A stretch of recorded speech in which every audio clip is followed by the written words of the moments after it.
This is the Stop Playing podcast with Sham and Shaka, the podcast where we give you our hot takes on pop culture, news, entertainment, and sports. I'm Sham.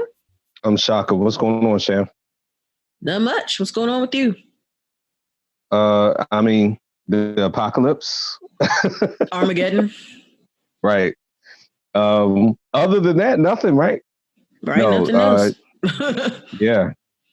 Now, this is our third consecutive Zoom episode. Now, the first two, we had different reasons for that. And before that, we had gone on a string, and we like Zoom. Zoom has been good to us.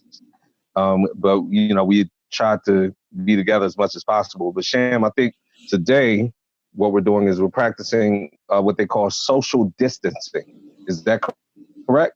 Is that the correct term? I guess, if you say so. Yeah, I think I've heard it enough where that's what we're doing. So we are in the midst of the coronavirus pandemic. And so for that reason, and probably a myriad of others, we felt it best to go ahead and do another Zoomcast. This is episode 60, and we are toying with a lot of things, but the coronavirus or corona or some word of corona may be incorporated into the title so that everybody can remember where they were when they heard episode 60, right? Or maybe not. We'll see. I mean, I was just being lazy. I just didn't feel like driving to DC. But, I mean, that's an eloquent way of saying that we are Zoomcasting. Well, the drive to DC would have taken you about 15 minutes because nobody's traveling nowhere. Yeah, I went to the store today, and I mean, now we'll talk about this probably on some level. The store I went to, thankfully, was stocked up, and everything was fine. But there has been a run and a rash on, like, specifically toilet paper, I believe, is the big thing. But and meat, also apparently. Meat and toilet paper. One of my friends said it best. So he went into a grocery store where stuff had been raided. All the toilet paper was gone. Hand sanitizer, soap, water in abundance. So people were going in there getting toilet paper and not getting the one thing that they're supposed to be getting to make sure that their hands are clean. Soap still stocked. That's what I was saying too. I was looking at some of the posts on Facebook from some of my friends, and they're like, "Oh my God, I went to the store and there's no more hand sanitizer." I said, "But I bet you it's still soap on them shelves." Yeah, and we've been trying to tell y'all about the hand sanitizer, man. The hand sanitizer, people gonna sue us before it's over. But hey, the jig is up, y'all. I mean, it's soap. It's soap. It's good soap to have in a pinch, but come on, yes. You're not cleaning anything with that. Yes. And my last look, y'all stop pushing and shoving each other in the store over stuff. That's how the virus gets spread. Practice social distancing. Why don't y'all just calm down? I don't like nobody in my personal space in the first place. So there's that. I mean, yeah, it's ridiculous. It's ridiculous. So, I mean, my interest in the story this week is that the week and the world has basically shut down while this virus takes its course, and we're going to go into the fallout from it. But, my job announced teleworking for at minimum 2 weeks. So I will be shut in the house working. I took my equipment home, and I've been setting up a little office here. I already had a laptop, but I brought some other stuff from work. And yeah, I'm not going to be at work for at least 2 weeks. So that's my little tidbit. Nothing humorous about it. It just is what it is. Yeah, I'll be working. Yeah. Hey, well, you know what? At minimum, you won't have a lot of people to deal with, like I just talked about. During the day, I remember we were talking about the government shutdown. You were like, yeah, traffic was great. Traffic's about to be great for you right now. Oh, it's about to be awesome for the next 3 weeks because Maryland has shut all the way down. The state is closed. All the courts, everything's closed. A lot of the law firms downtown Baltimore are closed. So traffic's going to be awesome. And all the schools are closed across the state. So there's that too. Yep. So let's jump into it. I mean, we basically have, the coronavirus,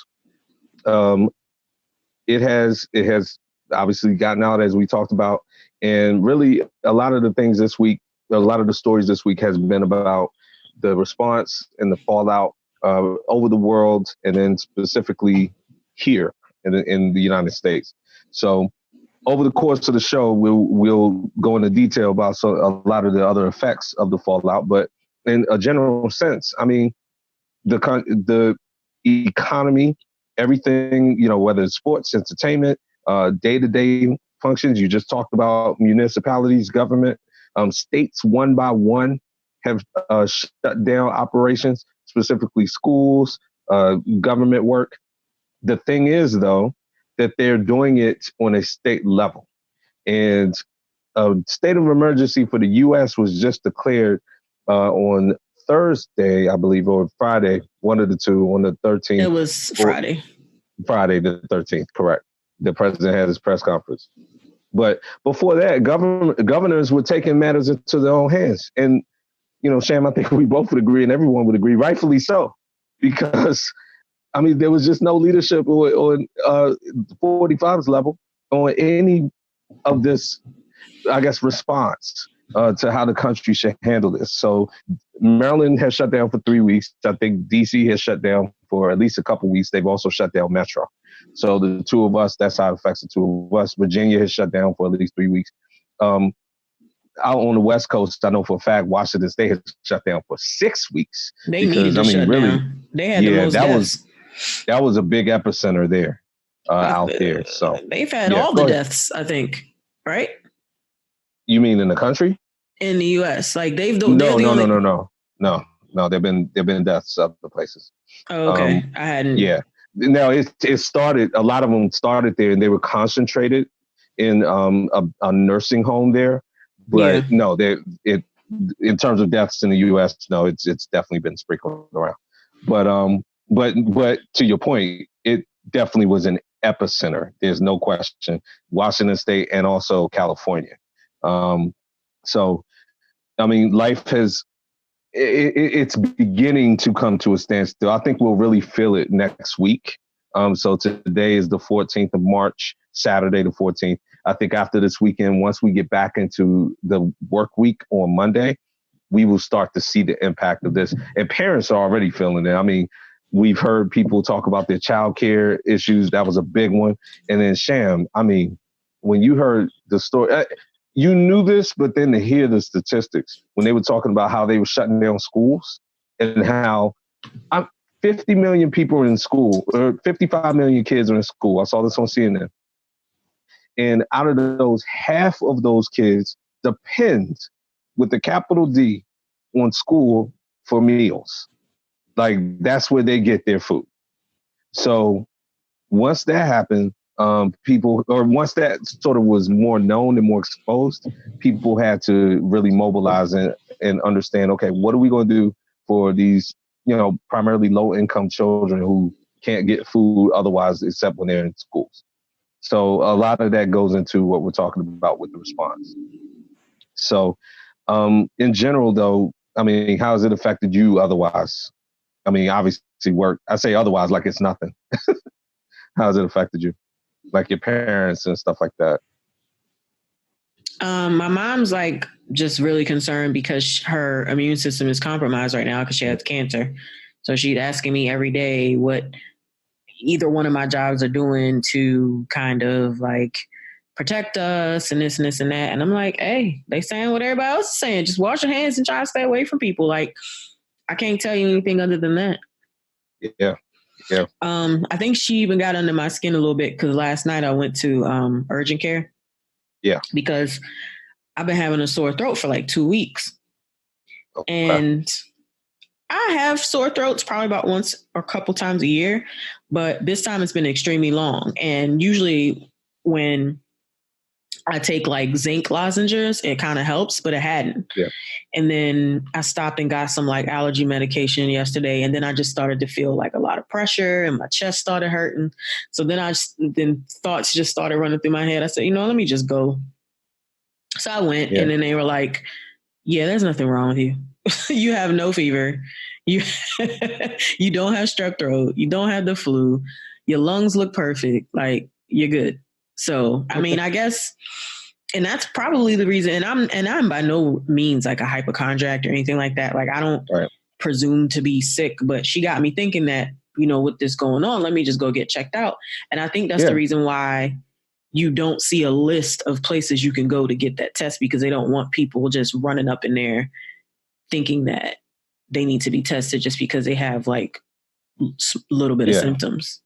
And you know what? That's a perfect story to tell.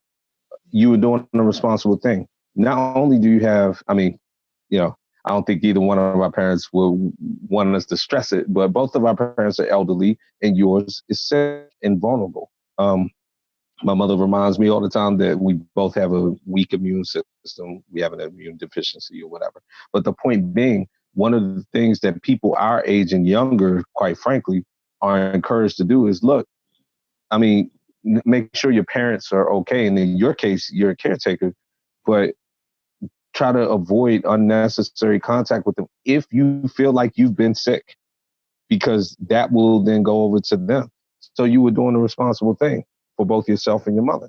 Now, you touched on another thing. And then what we're going to kind of do is round this whole thing up in a ball, because we're trying to take politics out of the situation. And I love politics.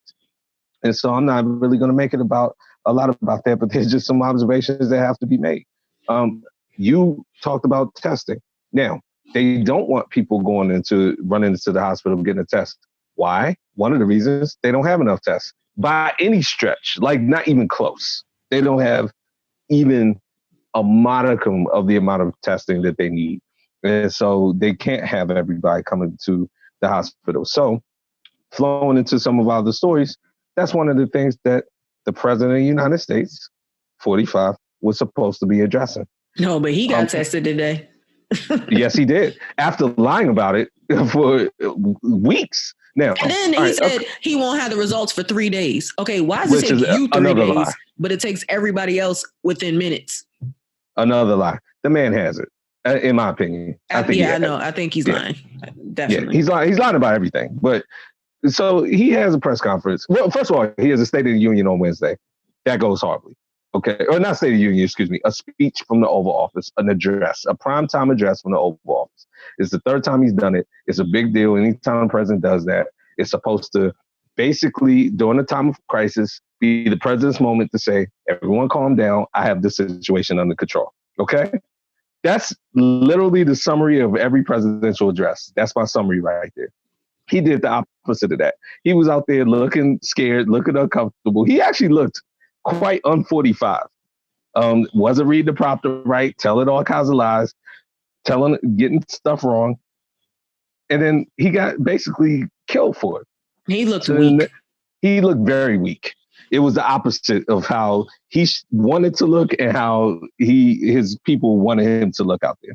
Next day, they come out, they have to clean all his stuff up that he's told stories about. So then the next day, he does the press conference, which is Friday. So he comes out there, takes a bunch of questions, has all the personnel behind him. Sham shakes everybody's hand up there. But who's my hero? Because he had both his government, his administration officials up there who have to kiss his behind all the time. And then he also had some private sector CEOs up there. And he caught them off guard when he was trying to shake their hand, and they just shook it. And then finally, some guys like kind of backed off and didn't shake his hand. And then finally, one guy just blatantly was like, look, I'm not shaking your hand, and did the elbow. Like, dude, don't you understand what's going on out here? Like, you're giving a horrible example. Like, what are you doing? So he does that, has a press conference, completely disrespects Yamiche Alcindor. Yeah. And I referenced her, and we do this all the time. I've been going back to the episode a lot. Mm-hmm. When I was talking about a journalist who got Mick Mulvaney riled up, that's her. And she's very, very, very learned for PBS. And what were you about to say? And she got him riled up yesterday. Yes, she did. Because she asked the question that should have been asked. That's right. You disbanded the White House pandemic office. Yes. Of all of the things that he's done during his presidency, disbanding this, getting rid of that, cutting this, he disbanded. Now, granted, how often do we have pandemics? Right. But he disbanded the office, and she asked him, do you think that you should take responsibility for us not having that in a time when we're having a pandemic? We don't have a pandemic office. He tells her that he thinks it's just a nasty question. And then says, and Tony, why don't you talk to Tony? I could ask Tony, Tony Fauci, the director of National Institute of Allergy and Infectious Diseases, Tony's apparently the guy in charge now because our president can't answer the question that was directed to him about taking responsibility for disbanding our White House office on pandemics. It's absolutely ridiculous. It's totally ridiculous. And he disrespected her. He called it a nasty question. And then he actually went into some other personal stuff about her that we're not going to say, but it was a lie what he said about her. Number one. Number two, he does this with women. And number three, I don't care what nobody say. He especially dislikes Black women and Black reporters questioning him. Can't stand it. And a couple of things you touched on real quick. Anthony Fauci, however you want to say it, that man has been unequivocal about his truth teller. He's gone up there like, look, we're not prepared. All right? Like every day. Like it is what it is. And until this dude fires me, I'm gonna keep saying we're not prepared. Yeah, like whatever. Okay. I'm not gonna kiss his behind it and die behind this. I'm sorry. So there's that. And also just the testing. Now, real quick points, 2 quick points about her question. Number one, you are correct. How often do we have pandemics? Except this office, the global office, was formed by President Obama after the Ebola crisis. Of course. That's why it's gone. Exactly. That's why he did it. That's the point. He did it because Obama formed it. And it's just disgraceful. And John Bolton was the one who disbanded it. But then here's the second point. We knew he was lying anyway. 45 was asked about this 2 weeks ago at a press conference in a briefing room. And they said, look, they basically asked the same question she asked. And he was like, well, at the time, he didn't say, I don't know. He said, well, we disbanded it, but all the people who are on that council, we can get a hold of them whenever we want. So like, we don't need a council for that. We can just call them and they can come in and they can help. So he knew about it. So today he said he didn't. He's a liar. Anyway, the press conference continues to go like that. Here's the point blank about 45, and you've alluded to it. He's also asked if he's taken a test. Now, this is yesterday. Yesterday, he said, I didn't say I would never take a test, which is a lie. His staff has said he's not going to do it because he didn't feel symptomatic. And then he said, yeah, I might do it sometime in the future. Then today they said he did it already. Yeah, he should have been did it because the Brazilian president's press secretary or whoever that was, he had it and he shook hands with him. Mm-hmm. A bunch of people were shaking hands with him. The Canadian Prime Minister's wife has it. Now, this has nothing to do with 45, but my point is the Canadian Prime Minister jumped out there and said, I'm not going to take the test either. And I went off on Facebook about this. He's going to self-quarantine, but he's not going to take the test. Your wife has coronavirus and you're not going to take the test? It's just stupid. It is stupid. I believe one of the factors in whether you should take the test or not is close contact. Sham, unless you have the worst marriage in the world, I believe your wife is close contact. Like if your wife has it, maybe you should go get the test. He has it. He definitely has it. He just don't want to know the hard truth. This is one of those things. Not only does he not want to know, the first leader in the world doesn't want all the leaders of the world don't want to be the first one to admit that they have the disease, which is so stupid. Because my point is, why don't you lead by example and say, you know what? If I feel I've been in contact with someone, I'm going to get tested so that I don't spread it to other people. And the fact that I'm a leader of the world and I meet a lot of people during the day and, oh yeah, I travel a lot. Maybe I should be responsible, get tested so that I should quarantine. Oh, I'm going to self-quarantine myself in case I have it, but I'm not going to get tested. That's dumb. And people were like, well, Rashaka, you're being dumb because clearly he's lying about that. Okay, then he's lying about it. That's also dumb. So like, it boils my blood the way this has been handled. I said it a couple of shows ago. The leaders of the world, plural, 45 included. This is why it's spreading because we're getting hung up on all this stupid stuff. It's crazy. So anyway, leaders of the world. Let's go on to the people who want the job. So 45 does. Go ahead, Uncle Joe. I was going to say, Uncle Joe stood up there in Wilmington and, we say what we want about Uncle Joe, but we also know why people like Uncle Joe. Uncle Joe got up there and said the perfect thing that he could have said about the coronavirus and what we should do and how we should be acting as a country to make sure that it doesn't spread and to basically keep our economy the same way it's been, even though that's the last thing on our minds right now. And I'm sitting here and I'm listening to Uncle Joe and I'm like, if Donald Trump had said even a quarter of what Uncle Joe said in this press conference in Wilmington, we would stand behind him. Yeah. Even if it was a little bit. Yeah. Yeah. I mean, look, Shem, I remember 9/11. I mean, I was still mad before 9/11. Like, I was seething over what I felt was the unfair 2000 election. Mm-hmm. And I couldn't stand George Bush. Mm-hmm. And I thought black votes had been suppressed. Mm-hmm. But when 9/11 happened, and I mean, look, it's not like he was, the most eloquent person in the world, but when he came out and was talking and was, in New York City and he was with the firemen and this and that, how do you not stand behind him? Yep. All you got to do is the basic stuff. I mean, and by basic, I mean, don't lie all the time. Mm-hmm. Just don't lie. I mean, 45 just is lying about everything. He's lying about how many tests there are. He's lying about, how quickly it's spreading, what his people are doing. He's lying about Google, Sam. He's saying Google's doing something. Google don't have no testing lab. Google came out like, yo, what is he talking about? I saw a story today, Sam. They pulled out a chart at the press conference on Friday. Him and Mike Pence. And Mike Pence, man, he started to put his stake on you. You used to just be a bad person. Now you be lying and like getting caught in it. It's like stupid. They pulled out a chart and they were showing like, how we could contain the virus. And California, the authorities of California were like, yo, why did they steal our chart when we were talking about the state of California? And then they put it up in the Rose Garden as if they came up with that idea. That's what they do. It's like, what are y'all doing? What are you guys doing? It's just ridiculous. So anyway, Uncle Joe, you're absolutely right. I couldn't have said it better. Honestly, it's sad that it had to come down to this, but Uncle Joe probably had his finest moment as a candidate when he decided to go on Thursday morning after that speech, that horrible speech by 45 Wednesday night, and his team prepped him. They said, look, these are the things 45 did not do last night. You can do that today. I mean, he made it easy for him. Yes, he did. And somebody said it. He opened the door.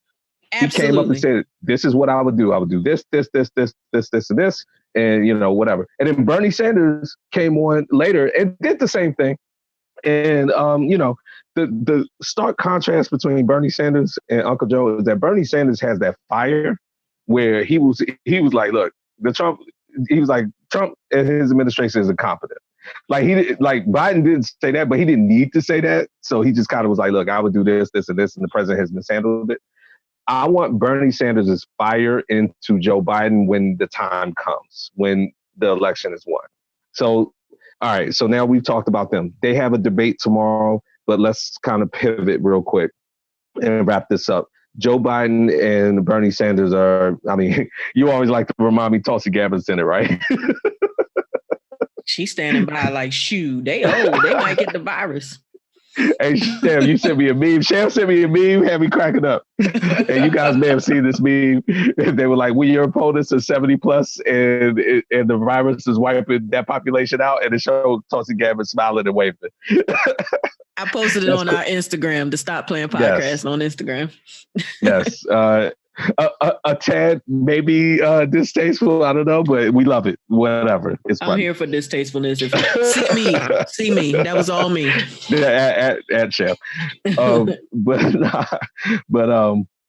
So they have a debate tomorrow. Listen, even in Bernie Sanders' speech, on Thursday, after Uncle Joe's speech, after Joe Biden's speech, Bernie Sanders laid out what he would do. And then in that speech and in subsequent interviews, he's been asked how he's going to approach the debate. And he's basically lobbing the questions to Joe Biden. I think Bernie Sanders understands by now, and we've kind of glossed over it, but Joe Biden has this thing wrapped up. He won even more victories on after Super Tuesday last Tuesday, with Michigan, especially, and a bunch of other places. So Bernie Sanders has a lot of delegates, and he's vowed to fight to the end. But I think even he understands that will be completely against the party's best interests in the country's. So what he's doing is he's still appearing tough, but what he really is doing is saying, look, Joe Biden, I need you to show up to this debate. Here's the challenge I'm going to bring to you, and I need you to answer these questions, and then I'll get my supporters in line. So it's almost like he's doing like the ultra steroid debate prep for Joe Biden up to this week. So I'm going to watch that debate to see how it is. Of course, there will be no crowd at all. Which, good. You can actually hear them. Hey, look, I've been calling for that for how long? I didn't want a virus to knock everybody out to do it, but if that's what has to be done, I'm glad they're doing it, at least in that sense. So that is the presidential campaign. Now, we're going to wrap up politics on, Cham, a kind of regrettable little note. I mean, the story is still unfolding. Episode 12. The story is still unfolding, but we spent a lot of time talking about Andrew Gillum. Yeah, we were Team Gillum 2 years ago. Team Gillum. We didn't even live in Florida. Yeah. And, I believe one of us said he was attractive. I don't know. I mean, that person wasn't me. So that was a roundabout way. I don't remember. He all right. You don't remember that? You listen to the episodes more than I do. I might have said it. I don't know. You might have said it on your breath real quick. But yeah, go ahead and sweep that. No, I'm joking. Listen, in all seriousness, I liked Andrew Gillum. And I liked him in the Democratic Party as a rising star. Now, one thing we both did say was that Elizabeth Warren, when her star was rising, was considering picking him as a running mate. Mm-hmm. And that would have been a wise choice for her if she had, made it this far. And he's been on CNN. And you had broke that, I forget which episode it was, but then I've been seeing him more and more. He might, I don't know how they're going to handle this, but anyway, he said he was at a wedding. So basically the story was that the police were called to a hotel room that he was in with was it his cousin or just a friend? It was a gay escort. Whoa, I didn't know that part. Breaking news to me. So would you lay it out, please? Then I know his response. You lay out the story, please. So basically, there was a man that overdosed on crystal meth in a hotel room that was with Gillum. He was an openly gay male escort, and a porn star performer who offers his services like gay massages and anything like that. So he has like a rentmen.com like profile, and he goes by the name of Brody Scott. So the mayor was found vomiting and intoxicated with the Brody Scott dude in the room.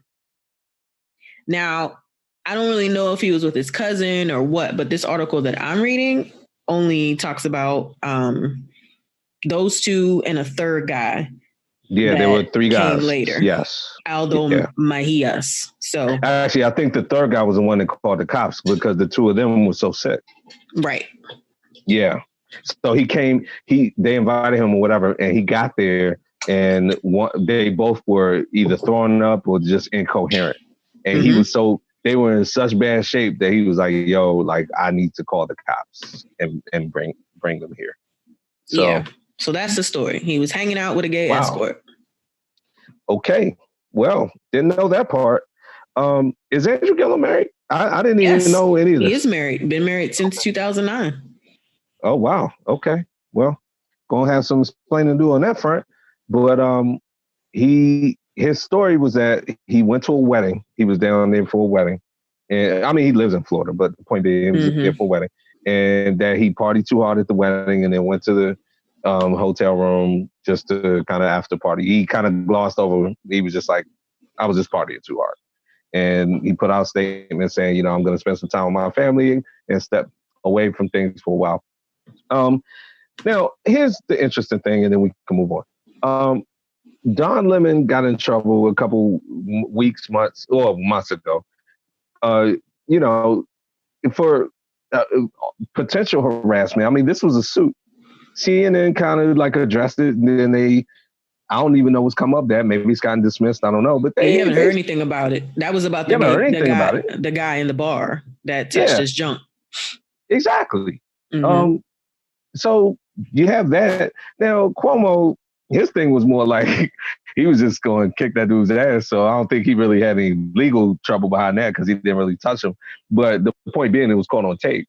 And so they gloss over that. Now, Gillum is just the contributor. He's not nearly as big as those guys. I think the better comparison will be to Lemon, where it's like, okay, maybe CNN is like, look, okay, unless something legal comes out of this, we'll let you back on. I'm curious to see how this is dealt with, I guess is my point. If they haven't nothing made legal any comment yet. Yeah, exactly. If nothing legal comes out of this, then maybe he comes back on and kind of they move on. He would probably be more like a Mark Lamont Hill, right? Well, have we seen him? As far as his contribution to CNN. Oh, right. Yes, he was a contributor. So he would come on and sit. He wasn't even like a lone contributor. Yes, that's a great comparison. He would come on when they had a panel. Exactly. They were like, well, we don't need this pup. But then I think too, they could have more of an argument with Mark Lamont too, because it was like you set this on our network, like you set this while you were right. Yeah, he said while he was on TV, off camera, right. So we'll see how they handle it. But I'll be watching it closely. It's sad. I'll put it this way: if this is the last like big thing we see from Andrew Gillum, that's sad because he was a positive force in the Democratic Party. So hopefully we can get over that. He could always run for mayor of DC. You love bringing up the drugs here. No, you brought that up last time. I didn't bring that up. You talked about how the people love Mary Berry. I brought up the person, and then you brought up the drugs. Who cares? Anyway. If you know anything about Mary Berry, you know he got caught with the cocaine. Shoot, it's not a secret. Exactly. My point being, you use it as a weapon to go at us. No, he could get another job because DC people don't care if their leaders do drugs. That's all. Oh, I definitely said that last episode. So yeah, I got to stand by that. But nah. So that's all the political news we have to take. Down to some other news. There's some really good news. I mean, I'm so happy about this next one. Harvey Weinstein. Yeah. Man. So, you see these celebrity cases, and we talked about it last week. We knew his sentencing was coming up. So they had a range. Yeah, it did. It came like 3 days after we taped. But it had a range of 5 to 25 years. Yeah, that judge went on the heavy side. That judge gave him 23 years and didn't blink an eye. So Harvey Weinstein, I mean, he's 67. So that's basically a life sentence. But aren't there other trials, though, in other states? Yes, he has. So that was New York. So he has another case in L.A. Yes. Yeah, they'll just add more time. He can appeal this one all he wants. And even if he appeals, it's like, all right, well, we're going to get you one way or another. Apparently, he said he's fine with the 23-year prison sentence. So it doesn't sound like, oh, no. Oh, when did he say that? I didn't see that. I'm sorry. No, he didn't say that. I'm misreading that. The foreman for the Harvey Weinstein jury said he's fine with the 23-year prison. I guess you are foreman. You probably. Yeah. So his lawyer, who I remember when we were talking about Cosby's publicist, and you were like, he needs to hire a female. The Weinstein has a female defense attorney, and she's been very vocal. And she's so that was a smart move on his part amongst, only one of a few. But she was like, oh, the sentence is a disgrace or whatever. But, come on. The man raped several people, some of whom he didn't even get convicted for. So whatever. The only kind of notable thing outside of that, that's notable in and of itself, is I read his statement right before sentencing. Sham, this man was all over the place. He still doesn't get it. If I was the judge going into that, like, you know what, I think I'm gonna give him 15. I probably added the 8 after hearing him talk. He was all over the place. He basically was like, look, I don't understand why, I'm here right now. And by the way, I give a lot of money to charity. Like, I'm a good guy. Like, what is this? You know, and all these women who are up here accusing me, like, I've had great relationships with them. I be hooking them up with jobs. Like, so what? He didn't say so what I raped them, but basically everything he was leading up to was like, so what if I did that? So what? Basically. So it was a bad look. Harvey Weinstein been out kicking his coverage his entire life, though. Like, yeah, for real.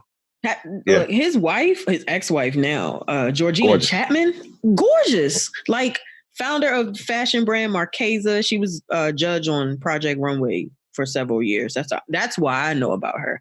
I never even knew she was married to him until all this stuff started happening. And I'm like, this gorgeous, like, intelligent, just like wonderful woman is married to this creep. He's out kicking his coverage his entire life with that, and just with all these other chicks he's had to sexually assault or rape. It's like ridiculous.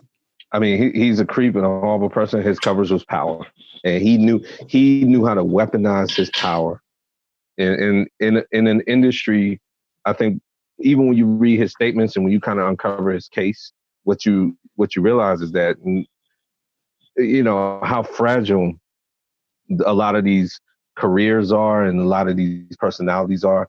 And you think, okay, these powerful, glamorous, beautiful actresses or what have you. Well, there are millions of them and they have to compete. And then you have these sharks like him who weaponize that and utilize their power and say, okay, I'm going to do everything I can to leverage my power over these people.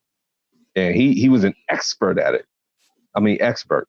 It was sick the way the devotion he had to it, but he really did. And she moved on, and she's dating Adrian Brody now. So good for her. Okay. I mean, how you feel about Adrian Brody look wise? I ain't trying to compare him to Harvey Weinstein. I'm just saying. I ain't looking at him, so it don't matter. She looking at him. That's all that matters. As long as she looking at him. Yeah. All right. So he's going to the slammer for a minute. Went to another story that bothered me, but then now like what this young lady is doing. So there was an Olive Garden, and this story has been developing for quite some time. And basically the gist of it was that there was a server at Olive Garden, a young Black woman.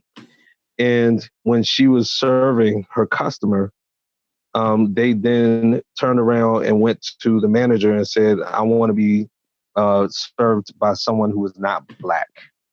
They did this behind her back at first. And the manager complied. Like, this is in Indiana. Okay. So the manager complied, but then this got back to the server. Like, I think, you know, the customer then started making a big deal out of it and so on and so forth. And the hostess, her name is, Amira Donahue is one of the hostesses. So she was one of the witnesses. And basically, she observed the customer saying it. And it got back. Now, the manager was fired. But after that, the worker kept working there. And then the other employees at the restaurant blamed her for the manager getting fired. I guess they liked the manager. And so they started retaliating against her. So now she's quit and she's suing Olive Garden. Yeah, she should. As she should. And one of the comments from one of the coworkers were like, Black people always starting problems. It's like Black people always starting problems. What problem did she start? Black people will do anything for money and I don't like her. Yeah. Oh, thank you. You're reading it. Yeah. It's ridiculous. And they're harassing her because some racist customer.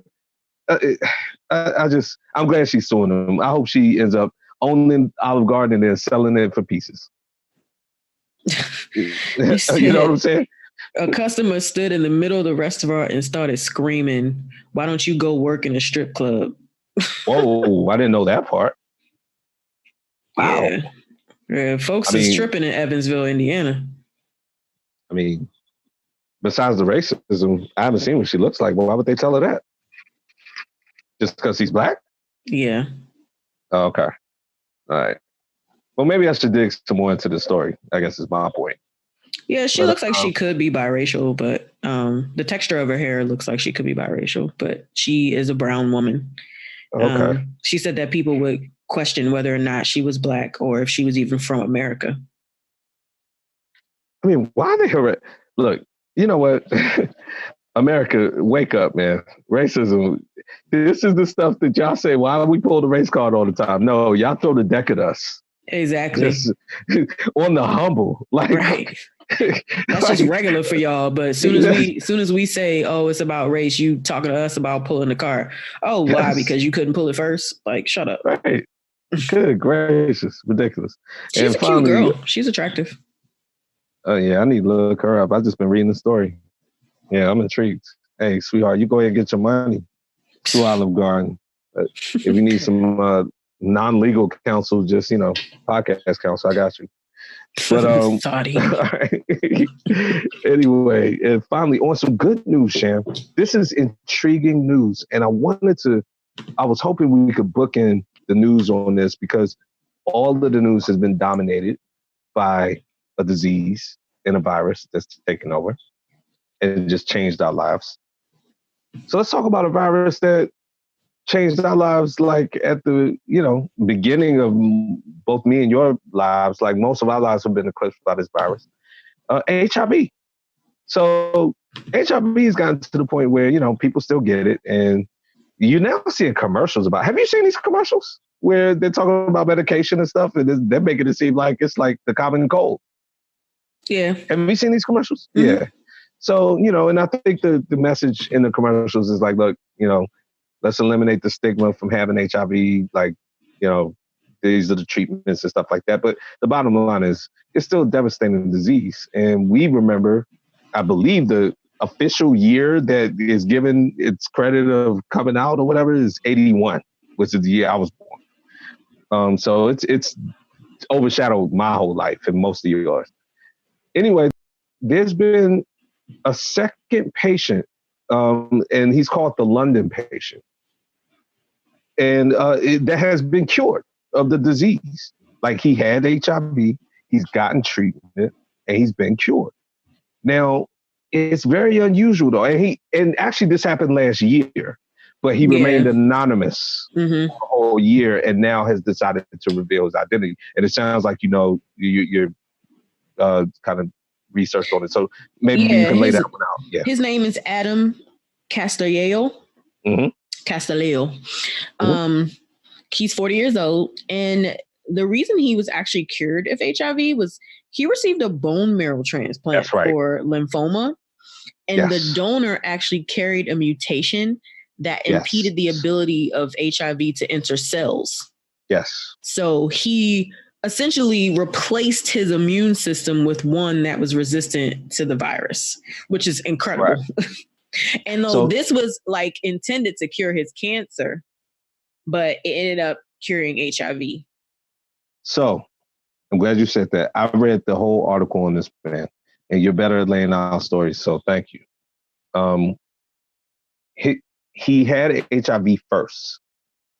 The HIV sort of manifests itself in one of the, I'm not even going to say a byproduct, but the cancer was more easily sort of exploding in his system because he had a low immune system. So he had to have a bone marrow transplant.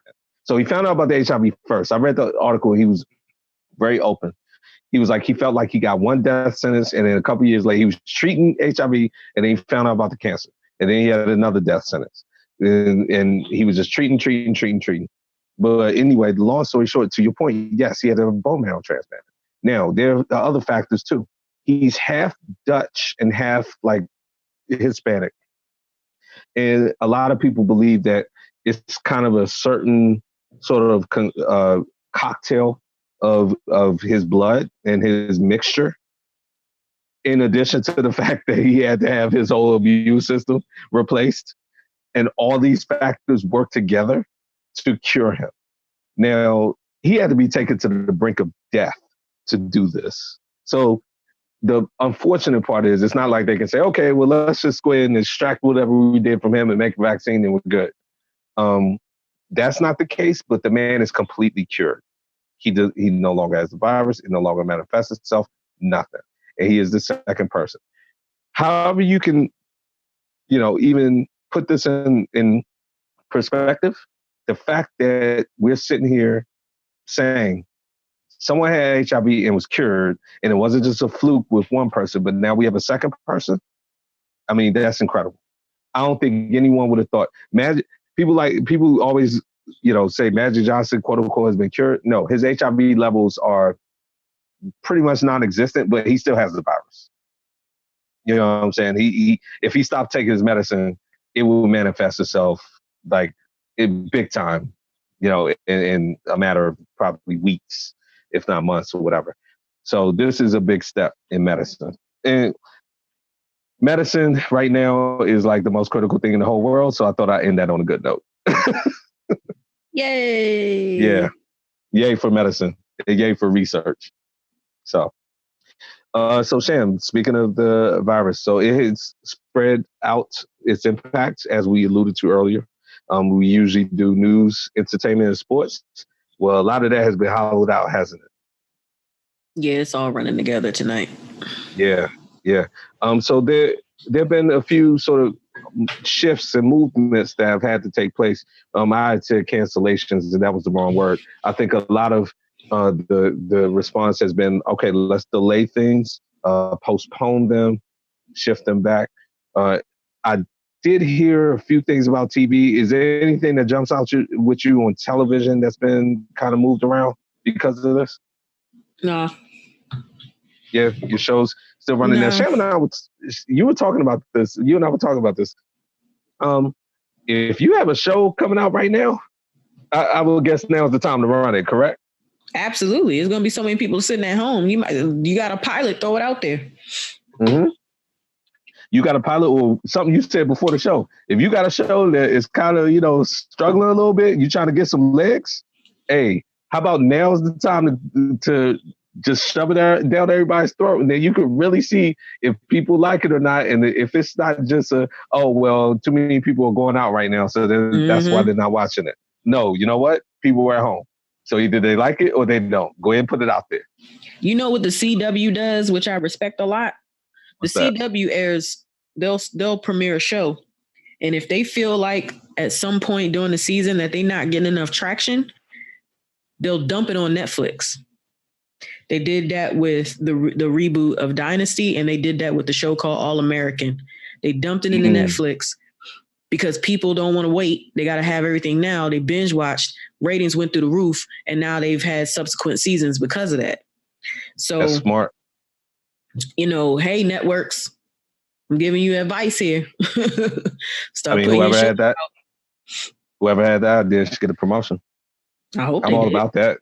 Yeah, hope they did too. But so I was telling Sham before the show, and you've heard her talk about this. Disney Channel, or Disney Plus rather, has decided to move up the premiere Frozen 2 on the network to like this week because of coronavirus. We got that from Shadow Producer. Well, and Sham, what's your thoughts about that? Man, fuck that movie. Frozen. Look, let me tell you. I've already said it. If I ever have a kid, they're never gonna know that Frozen existed.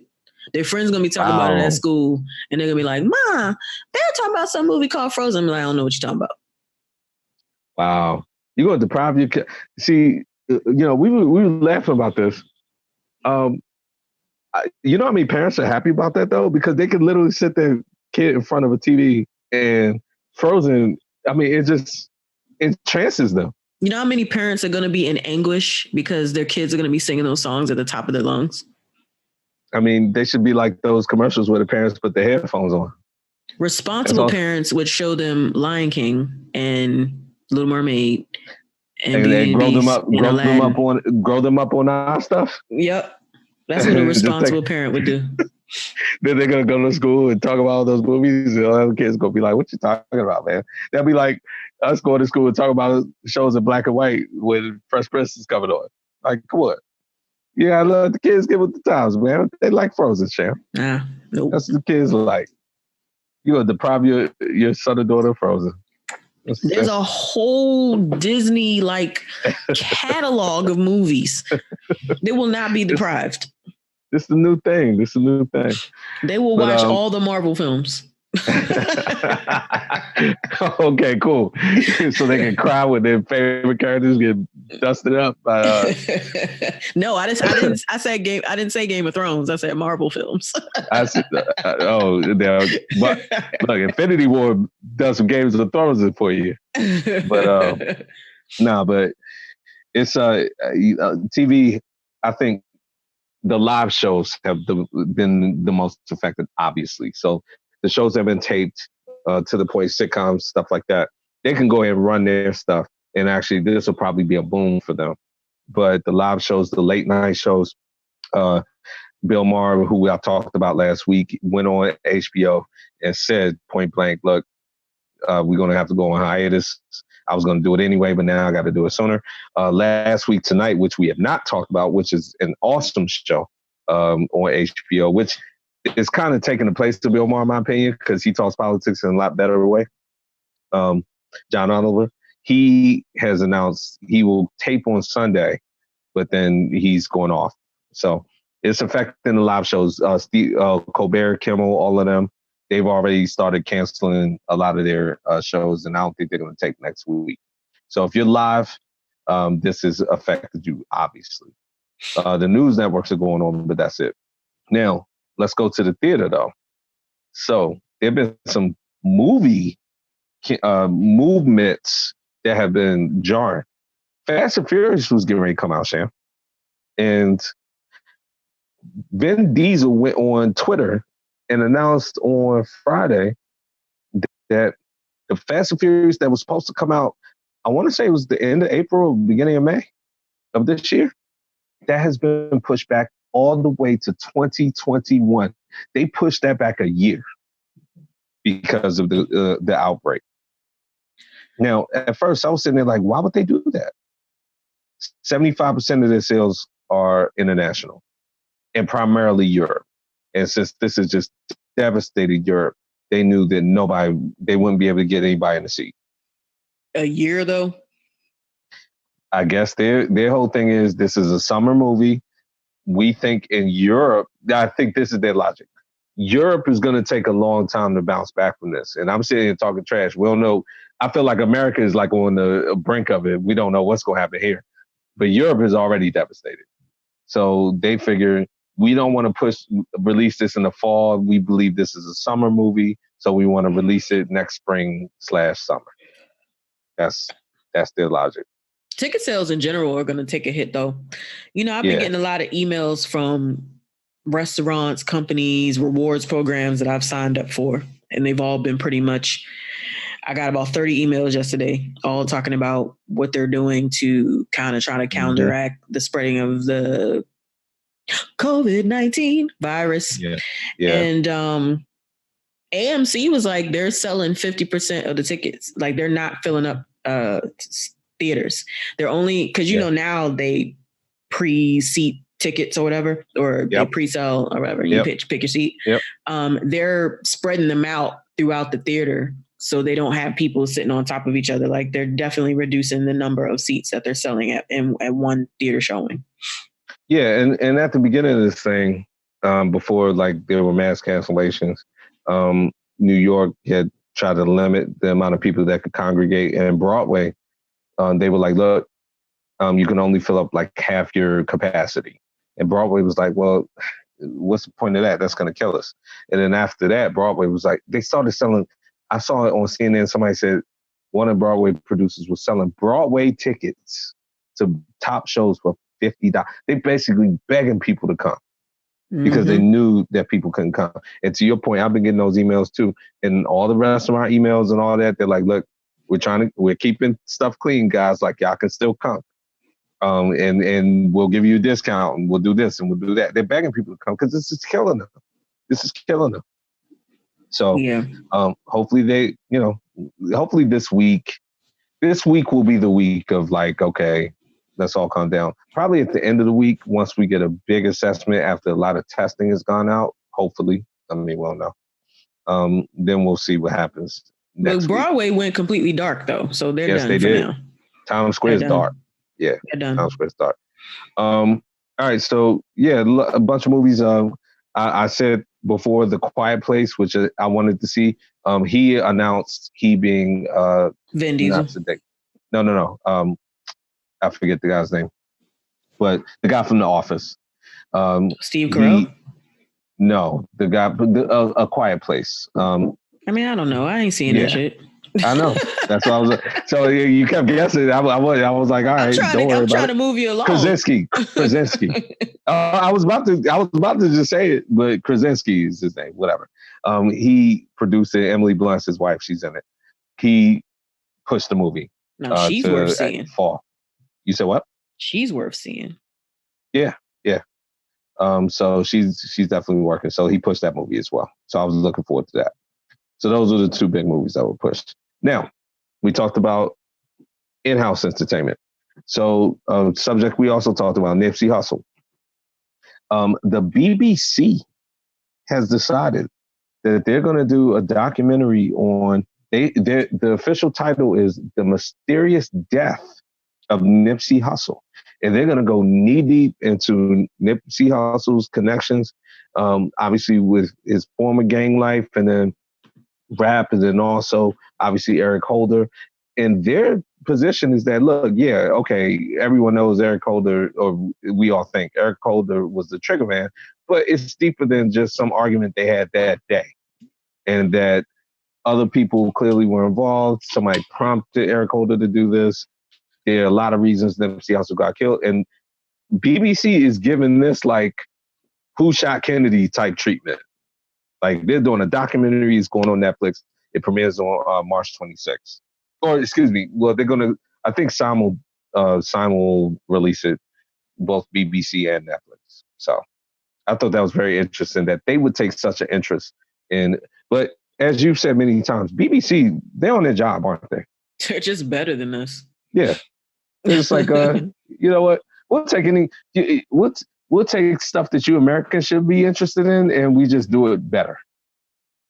So that's very interesting. And finally, on a lighter note, we've talked a lot about the Batman movie. I've kind of shoehorned it into the podcast because I've been so tilted about the Batman, casting. But now we have some other casting news. I'll lay this out, or you can lay this one out since you brought this one to me. Johnny Depp's just is in talks to play the Joker alongside the Robin Pattinson Batman. And I sent it to you and was like, maybe this will distract from the fact that Robert Pattinson is Batman, because Johnny Depp is amazing. And I'm actually surprised that it took him this long to play the Joker, to be honest. Go ahead.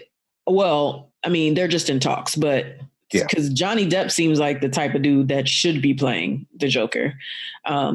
So I probably still won't go to the movies to see this, but I think it's pretty cool that Johnny Depp's being talked about as playing the Joker. Yeah. And thank you for bringing this particular story to me. A couple of things. Number one, this would be Robert Pattinson's worst nightmare, because the better the Joker is, the worse he's going to look. Like, Christian Bale is a good actor, so he held his own against, but whatever, Heath Ledger. But look, it's interesting you say what you said. Johnny Depp's was I believe in very preliminary talks to play the Joker in the Heath Ledger movie, in The Dark Knight. Mm-hmm. He was one of the people that was talked about. I believe he was involved in a few different projects. He's very, very loyal to Tim Burton. Yeah, and he had done a couple Tim Burton movies back then. Exactly. He had done Charlie and the Chocolate Factory, which came out not at the same time, but shortly after The Dark Knight. Exactly. He's very loyal to Tim Burton, and Tim Burton, it's a mutual relationship. And I think he was just knee deep in like a project. So he was in preliminary talks, but I think it was one of those things like, we couldn't possibly make this work because he just doesn't have the time to do it. And also Pirates of the Caribbean had come out during that time. Yeah. Speaking of loyalty, he was loyal to all the trillions of dollars he was getting from that. Right. Yeah, it is an excellent observation. So You know, understandable. Understandable. Yeah, I'll take a pass. I'm Scrooge McDuckin in this of Caribbean money. But yes, listen, he will be spectacular as the Joker. And there's no question. I've had my problems with this Pattinson movie. I will say, and I haven't said it yet, I've seen some previews in terms of the production and stylistically. They're doing a good job of teasing it. I will say that. But I still disagree with the casting. But we all know I'm going to see it. Role. Yeah, we all know I'm going to see it. Like I've been saying, I'm going to see it. I'll sit there with my arms crossed every time he's Batman and says something. But if they bring Johnny Depp in, I'm still good. And they have what's her name? Zoe Kravitz as Catwoman, and I saw a picture of her, and she looks great in it. So I mean, it's going to be good. So. Oh, well, I don't know. No, let me not say it's going to be good. Right. What are you doing? Let me slow down on that. Johnny Depp will be good. It will be to me like worth going to see, so that if it's not good, I will have so much material to cut it up. But I'm excited for Johnny Depp. Yes, and thank you for bringing that to my attention. And finally, actually, Johnny Depp note with Heath Ledger. Johnny Depp actually filled in for Heath Ledger and did some kind of reshoots and post-production stuff for the last official movie of Heath Ledger, which is The Imaginarium of Dr. Parnassus, if I'm saying that correctly. I'm not looking. I should have just looked that up. But Heath Ledger, he made Dark Knight. That was in the can, and then he was working on this movie, The Imaginarium of Dr. Parnassus, was a very weird movie. And he died like 85% of the way through that movie. And then Johnny Depp, who I believe was really good friends with Heath Ledger, agreed to step in and kind of just do some, if they needed to do some reshoots and production, just so that they can finish the movie and have Heath Ledger's final official work put out. So they've had an interesting sort of on-screen, and then I believe they had an off-screen friendship. So I thought this was very notable that he would take this role based on that information. So that's cool. Cool. Yeah. So the coronavirus has definitely taken over the world, and it's also taken over the world of sports. Yeah. So one of my coworkers said the other day, like, how in the world are us men of the world going to get through life without sports? I thought that was hilarious. I said, you will be Netflix and chilling. That's what you will be doing. Yes, we will. So we talk a lot about Adam Silver. Yes. Not to be confused with David Silver. not to be confused. And you kind of enlightened me into, well, first of all, he was the first one to be like, look, we're done. As far as canceling the NBA or suspending it for the rest of the season or indefinitely or whatever. But you shed some light on how his influence also caused other things to kind of follow suit. Yeah. And, there was, so we're in sort of week 2. I mean, we're in week like 7 or 8 of the coronavirus like outbreak, but we're in week 2 of official panic mode, I think. Really week 1. Yeah, because like this just happened like Wednesday or Thursday. So yeah. There was a lot of sort of tap dancing, for lack of a better word, from all entities, whether it be entertainment, sports, whatever, about how to handle this. And Adam Silver was the first major sort of sports commissioner to decide, listen, okay, enough's enough. Because before that, it was, let's go ahead and hold some games. Let's only hold games, but we're going to do it without the crowd. Let's go ahead and hold the NCAA tournament, which we'll get to in a second. We're going to do it without a crowd because we got to make our money. And now, granted, listen, he got nudged a little bit because some NBA players got, caught the virus. And actually, I have some breaking news. Christian Wood for the Detroit Pistons has now become the 3rd player in the NBA officially diagnosed. This came across my feed a few minutes ago, and I wanted to wait to this segment. So we now have a 3rd NBA player. But that being said, the commissioner still was like, look, we need to cancel, or not cancel, but postponing the season indefinitely and suspended. Up until that point, no other league had done that. And then even after that, you had the NHL like, oh, we're going to assess. Like, we'll see. The NCAA has said, we're going to cancel we're going to eliminate the fans and only the families of the players and some staff can come to the game. So they're going to play in empty arenas because they got to make their money. And we'll talk about that. But the point being, no other entity, soccer, internationally, everybody, this domino had to be the first domino to fall. Now, this was sports. But once this happened, people kind of who were casually going about their business was like, okay, we understand this is a big news story, but whoa, the NBA just like canceled games and canceled, or not canceled. I keep saying canceled, but postponed indefinitely. That means I'm not going to see NBA games tomorrow. They're willing to give up their money. This must be serious. And the layman who doesn't really pay attention to politics, and I've talked about this in the past, where sometimes you have to go into sports and entertainment to touch the brain of someone who doesn't really care about what's going on in the world. But then all of a sudden you take away the NBA game, like you just said, and it's like, whoa, okay, well, this must be serious. Yes, it is serious. And a lot of people give him credit for at least knocking that domino over to start then government entities, state, local. Now, in the state local defense, they were like, look, our president was out here tripping. We were waiting for some national direction, but we didn't get it. So what do you want us to do? But that gave them the impetus to be like, hey, guys, listen, the NBA is willing to lose money. People can't be gathering in public places.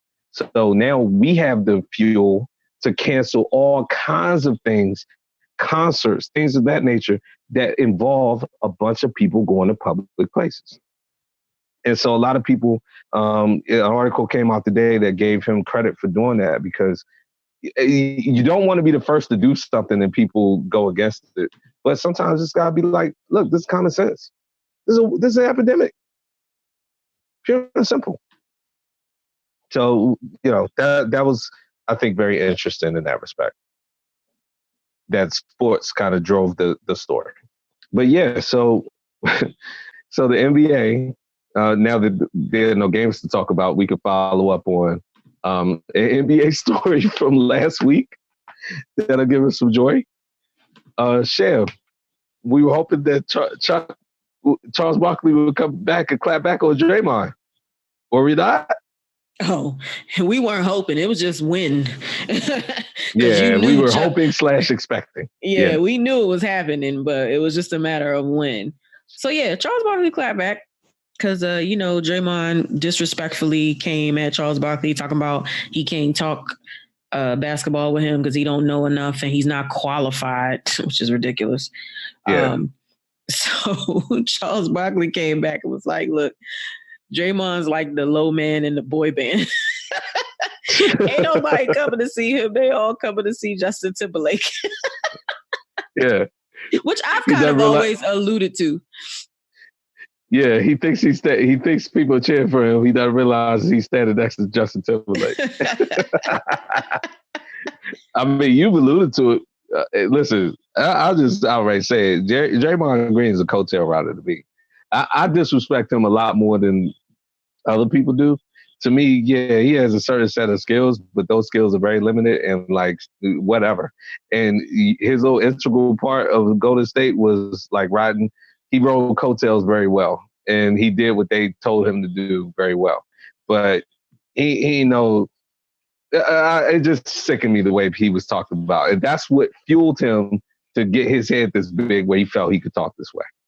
I just kind of feel like he would be exposed. Like I've had this argument with other so-called sports fans, and they say, oh no, if Draymond was on another team, he would be a star. And my opinion is if Draymond was on another team, he would be exposed. Absolutely. He's able to do the things that he does on this team because he is surrounded by other great people. But it's almost like, remember when Ben Wallace was in Detroit and everybody thought, oh, Ben Wallace is great. Ben Wallace is great. And the second he went to Chicago, he was lost and then ultimately ended up injured and retired. It's just kind of the same thing. Like you're part of a system. You're in the system. You work well in the system. But if you leave the system, you'll get exposed.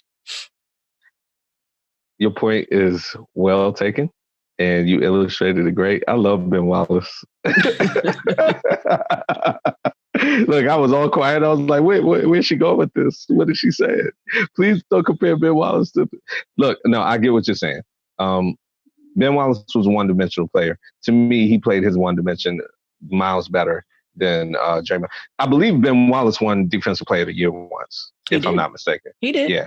Draymond Green. Oh, he did. And too. so has Draymond. Mm-hmm. Oh God. You know what? Whatever. If I needed a defense, I'm going with Ben Wallace. Like, I mean, I wasn't comparing the two as players. I was just comparing the situations. So no, I know. I'm saying oh God because I just remembered that Draymond Green won that award. He has an award of DPOY. I can't believe that. He's the best defensive player on the planet. No, according to him. Yeah. Yeah, according to him. Yeah. Yeah, I guess he has the trophy to prove it for that year, huh? See, that's the kind of stuff. Oh gosh. I saw that you posted about this, and I'm not on Facebook as much as I am on Twitter now. So I did see your post, and I saw that Larry Lockhart was like, nah, he's not last. And I was like, you know what, you're right. He's probably more like Joey Fatone or Tito, but he's definitely not like Jackie or the guy Chris in NSYNC that no one's ever heard sing a word. So I will move him up to maybe a Tito or a Joey Fatone. I don't know the guys in NSYNC like you do. What I will say though is that he has the biggest delta between who he is and what he thinks he is on that team. And because the other role players know their role. He believes his role is more than that. Anytime you can sit there and yell at Kevin Durant after you called him like that, even if you hadn't called him, who are you and who is he? Like, oh God, whatever. But I'm glad Chuck clapped him like that. I'm glad of that. Absolutely. You know it was coming. Yeah. And everybody in sports media has been backing up Chuck. So of course, you're gonna have Draymond gonna have to clap back hard at everybody at this point. Kendrick Perkins went in. He was like, I need to send you the video of where Kendrick Perkins is like killing him. And they used to they didn't play together. Sorry. Go ahead. And also, Charles Barkley has quarantined himself. I don't know if you heard this, but he's taken a coronavirus test. Yes, he hasn't gotten a result yet. As far as I know, I've been trying to find out, but so prayers out to him too. I mean, he's kind of on the same time frame as 45. What's taking so long? Because I think he took his on Thursday too. My dad took a test and knew like within hours. Like, I don't understand why y'all taking 3-4 days to find out if you pass. Yeah, and actually a couple other sports notes about the test before we get to our last sports story. So we alluded to it earlier. Rudy Gobert was the first NBA player who was diagnosed as positive for the test, and he's had a rough week. Test karma comes quick, boy. Yeah, he made light of the test, light of the crisis by going into a press conference, touching the mics, touching everything, sort of as a mockery of the fact that you're told not to touch things or not to avoid contact. And he was just making a mockery of the whole situation.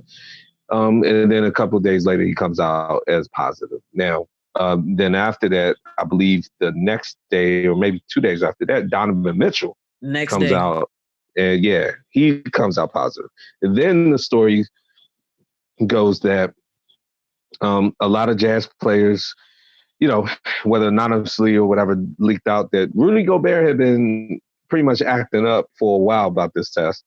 Or not about the test, but just, acting stupid, going around the locker room, touching stuff, like not taking precautions, just being an idiot. And they felt that he was being reckless and put them all at risk. So, of course, you got one player would have been enough, but two, all the Jazz people get tested. And I believe up to this point, none of them. I was about to say all negative, but right. None of them have come up positive except those two. But then that begged the question, how can an entire NBA team and its staff, so it was 58 people total, anyone associated with the team got tested when there's a shortage of tests? I actually wanted to use the podcast to come down on I don't really have a problem with that in the sense that I understand people talking about the fairness of testing.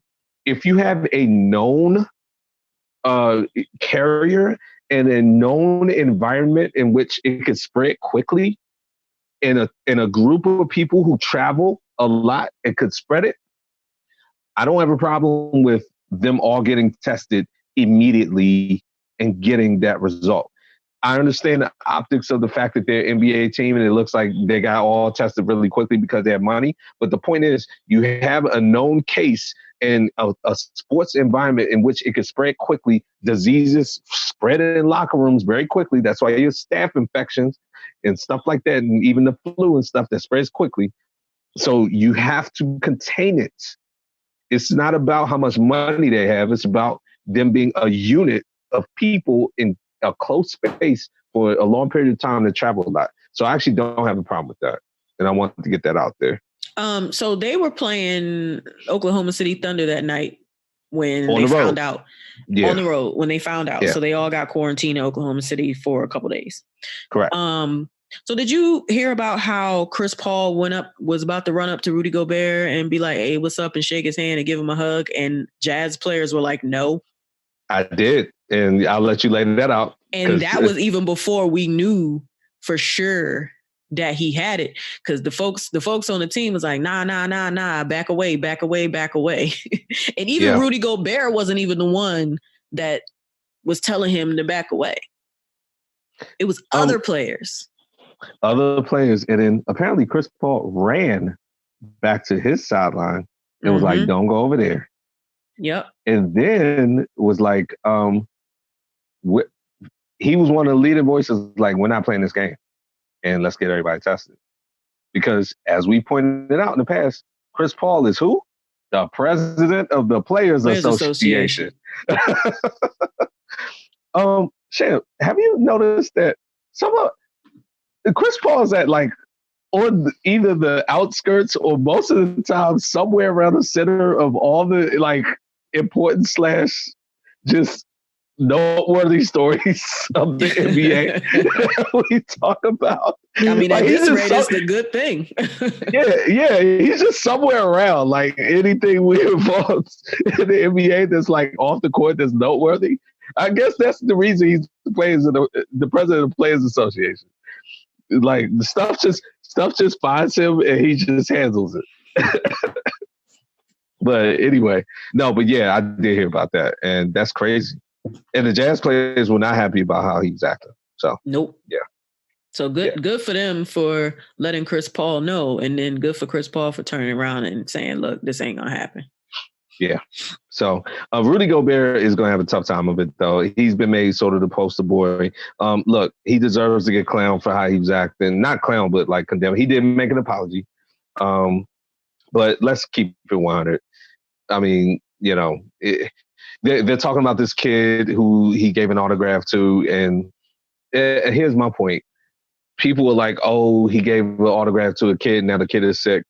Or now we found out the kid is sick. The kid was diagnosed later, but the kid could have given it to him. So we don't know which way that went, number one.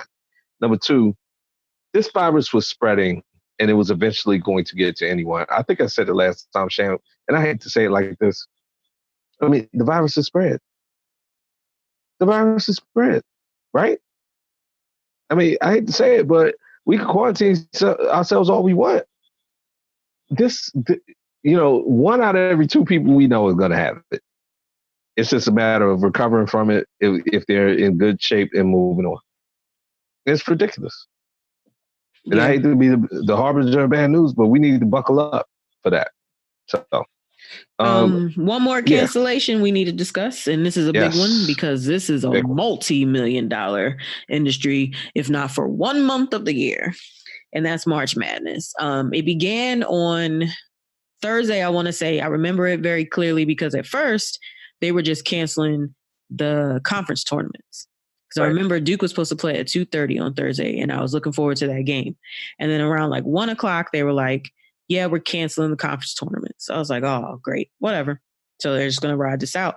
And then only 2 hours after that, they were like, yeah, we're done for the season. We're canceling the NCAA tournament. Kids are done. Colleges are closing, whether it's for sports or whatever reason. I don't know how many colleges in DC are closing, but the ones in Maryland they're done. But so yeah, it's going to be the first year that this has ever happened. There's no precedent for this. The ACC went ahead and just declared Florida State the champion of the conference because they had the best record. And I imagine all of the other conferences have done the same for the ones that did not complete their tournament. Because I think the Big Ten actually completed theirs and both Maryland teams won, right? Yeah. Right. Yeah. So the ones that weren't complete. It was like a shared. Yeah. Yeah. So they just took whoever had the best record in the conference and made them the champion. And this is something that I just told you about before the show. They're actually contemplating releasing the 68 team bracket. For what reason? So what purpose? I don't know. It's dumb. Yeah. It makes no sense. I mean, I would love to hear the reason so I can criticize how dumb it is. Because I know they're going to give one. Yeah, they're going to give one. And it's like, can you give us a reason? Because they can't say no. So once they give it, it's like, yeah, you know what? As I said many times, however dumb I thought it was, that was dumber than that. Well, what I'm hearing is the reason that they want to go ahead and do it.